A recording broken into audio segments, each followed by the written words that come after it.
ஆண்டவராய் இயேசு கிறிஸ்துவின் நாமத்தினால் உங்கள் யாவருக்கு என்னுடைய அன்பான வாழ்த்துக்களை நன்றியில் நான் தெரிவித்துக் கொள்கிறேன்.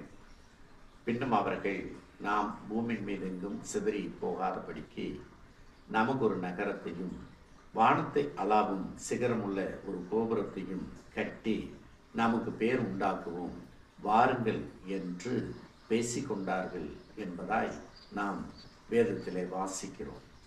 அந்நாட்களிலே 100 மீட்டர் உயரம் உள்ள ஒரு கோபுரத்தை கட்டினதாக ஆய்வுகள் கூறுகின்றன. நோவாவின் மகன் காமுடைய மகன் கூஸ், அவனுடைய மகன் நிம்ரோத் என்று சொல்லி வரிசையில் நம்ம படிக்கிறோம். அந்த நிம்ரோத்தினுடைய காலத்திலே அவர் ராஜாவாக ஆட்சி செய்ததாக ஒரு ஆய்வு கூறுகிறது. சம காலத்திலே தான் அந்த கோபுரத்தை கட்டியிருக்கிறார்கள். அது மெசபொத்தோமியா பகுதியிலே கட்டப்பட்டதாக ஆய்வுகள் கூறுகிறது. அங்கேதான் சினேயார், பாபிலோன் போன்ற நகரங்கள் இருந்திருக்கின்றன. தேவனுக்கு நாம் நன்றி சொல்லுவோம்.